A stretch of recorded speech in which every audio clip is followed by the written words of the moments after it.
ज़ीनत आंखों देखा हाल देख के काफ़ी हैरान हो जाती है और सोचती है कि आखिर कोई ऐसा कैसे कर सकता है।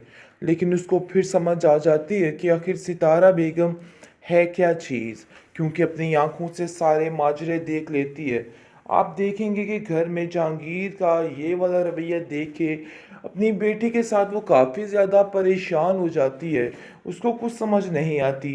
वो सीधा ज़ुबैर के पास जाती है और जाकर उसको तरीके तरीके से बात करती है और कहती है कि ऐसे दमाद नहीं रखते हैं। आप नहीं जानते हैं कि कितने मसले बन जाते हैं। आगे से आप देखेंगे उसकी बात को रद्द करके कहा जाता है कि तुम अपना मुंह बंद करो और तुम्हें आइंदा से ऐसी वैसी कोई बात नहीं करनी है। खबरदार, तुमने आइंदा से कभी हमारे मसलों पर कुछ भी कहने की कोशिश की। जिसको सुनकर सितारा भी काफ़ी खुश होती है और कहती है ज़ुबैर को देख लीजिए कि किस तरीके से इल्ज़ाम तराशी करती है ये औरत दूसरों पे। मुझे तो समझ नहीं आ रही कि आखिर ये क्या चाहती है। लेकिन जी आप देखेंगे कि बहुत जल्द रंग ढंग समझ में आ जाने वाले हैं इस सितारा के सबको, और समझ आ जाएगी ज़ुबैर को कि आखिर उसने क्या किया है और क्या नहीं किया। जिस तरीके से वो ज़ीनत को ठुकराता रहा, ज़ीनत को ज़लील करता रहा, वो सब कुछ इसके आगे आने वाला है और बहुत जल्द सारे मामलात जो हैं वो सुधरने वाले हैं और इसको समझ आने वाली है कि आखिर इसने क्या कर दिया है। आप देखेंगे कि किस तरीके से ज़ीनत को धुतकार कर ज़लील करके वहाँ से भेज देता है और कहता है कि खबरदार, आइंदा से हमारे घर के मामलात में बोलने की कोशिश की। ये मेरी माँ का फ़ैसला है और खबरदार, इस फ़ैसले में किसी ने भी कुछ कहने की ज़रूरत की। आगे से आप देखेंगे कि वो कहती है, मैंने तो सिर्फ़ बात की थी और बात यही है कि आपको अब ये बात समझ जानी चाहिए कि ऐसे मामलात हल नहीं होते हैं। आप सिर्फ़ और सिर्फ़ सितारा की सुनते हैं और ये बात बिल्कुल गलत है।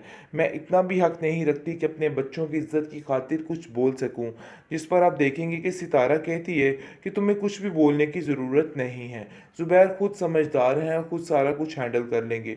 तुम बिला वजह की टेंशन लेके अपना दिमाग क्यों ख़राब कर रही हो?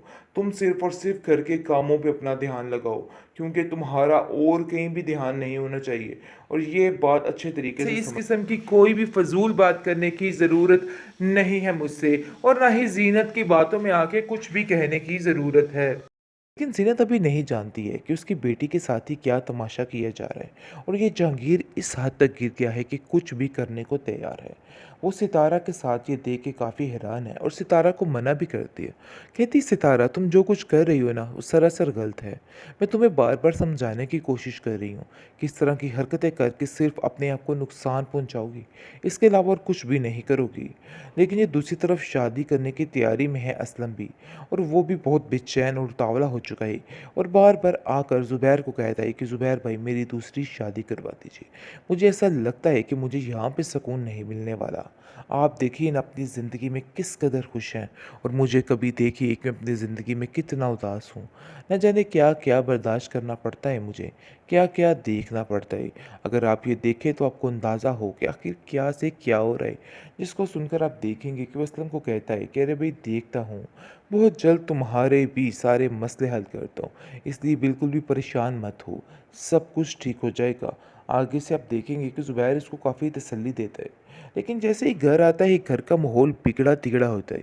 देख के काफ़ी हैरान हो जाता है, कहता है आखिर ये क्या तमाशा है? कब तक ये तमाशे लगे रहेंगे और ये सब कुछ ऐसे ही होगा?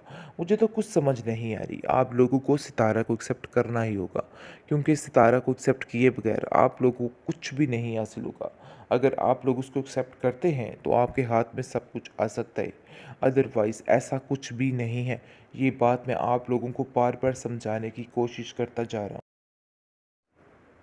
जैसा कि जहांगीर ने अपनी हरकतें हर तरफ बिखेरनी शुरू कर दी हैं, हर एक को बताना शुरू कर दिया है कि आखिर वो कितना घटिया इंसान है। आप देखेंगे कि किस तरह से अब जाकर ज़ीनत और उसकी बहन पर भी टोरे डालना शुरू हो चुका है। लेकिन जैसे ही ये बात ज़ीनत को बताई जाती है तो ज़ीनत कहती है कि यहाँ पे मैं कुछ नहीं कर सकती। बेहतर यही है कि तुम यहाँ आइंदा से मत आना। मैं तुम्हें किसी भी मुश्किल में नहीं फंसा सकती हूँ। दूसरी तरफ आप देखेंगे कि सितारा जो है वो दिन ब दिन अपने रंग रूप को ज़्यादा तेज़ करती जा रही है, क्योंकि वो जान चुकी है कि वो एक तीर से दो निशाने कर रही है और अब इसको समझ आ चुकी है कि उसने क्या करना है। जैसा कि सिद्रा तरह तरह के इल्ज़ाम लगाती है इस लड़की सितारा पर, लेकिन ज़ुबैर इस बात को नहीं मानता और कहता है कि ख़बरदार, आइंदा से कभी भी इस किस्म की कोई फजूल बात करने की कोशिश की, क्योंकि मैं इन बातों का कभी यकीन नहीं कर सकता और मुझे पूरा यकीन है कि सितारा बिल्कुल बेकसूर है और सितारा ने कुछ नहीं किया है। मुझे ऐसा लगता है कि आप लोग जानबूझकर ये सब कुछ कर रहे हो, सिर्फ़ और सिर्फ़ सितारा को मेरी नज़रों में गिराने के लिए। लेकिन ऐसा नहीं हो सकता है, क्योंकि सितारा मेरी नज़रों से कभी नहीं गिर सकती है। ये बात आप लोग भी अच्छे तरीके से समझ जाइए तो बेहतर है। लेकिन जी आप देखेंगे कि ज़ुबैर का दिल इस तरीके से जीत लिया है कि उसको और कोई नज़र ही नहीं आता है। लेकिन ये बात सिद्रा को बर्दाश्त नहीं है कि ये सब कुछ क्या हो रहा है।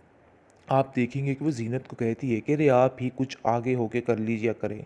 मुझे तो समझ नहीं आती कि किस किस्म की औरत है। सारा कुछ छोड़-छड़ा कर सिर्फ़ और सिर्फ़ सितारा पे छोड़ दिया है। मुझे तो ऐसा लगता है कि आपको कोई फ़िक्र ही नहीं है कि ज़ुबैर आपके साथ नहीं है। इस पर वो कहती है कि मेरे फ़िक्र करने या ना करने से कोई फ़र्क नहीं पड़ता, क्योंकि आप लोगों ने उसका दिल इतना बदज़न मुझसे कर दिया है कि उसको कुछ समझ नहीं आती कि मैं क्या करूँ? जी आप देखेंगे कि सितारा कहती है सिद्रा को कि देखो मेरे साथ पंगा लोगी तो बहुत ही मसले में रहोगी। सारी ज़िंदगी तुम्हारी बवाल करके रख दूँगी। मैं ऐसा नहीं चाहती हूँ, लेकिन तुम मुझे मजबूर कर रही हो कि मैं ये सब कुछ करूँ। लेकिन यकीन मानो मैं ऐसा नहीं चाहती हूँ। आगे से आप देखेंगे कि वो कहती है कि आखिर तुम्हें समझ क्यों नहीं आ रही? अपने दिमाग को दुरुस्त करने की कोशिश करो। मैंने कभी भी तुम्हारे साथ कुछ बुरा नहीं किया, लेकिन पता नहीं क्यों तुम्हारे दिमाग पे सिर्फ़ और सिर्फ़ एक ही बात सवार है कि तुमने मेरी ज़िंदगी को तबाह करना है। ज़ीनत कहती है कि मुझे किसी की बातों से कोई फ़र्क पड़ता नहीं है, ना ही कोई लेना-देना है। लेकिन ज़ीनत अभी नहीं जानती है कि उसकी बेटी के साथ ही क्या तमाशा किया जा रहा है और ये जहांगीर इस हद तक गिर गया है कि कुछ भी करने को तैयार है।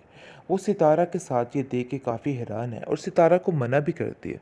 कहती सितारा तुम जो कुछ कर रही हो ना वो सरासर गलत है।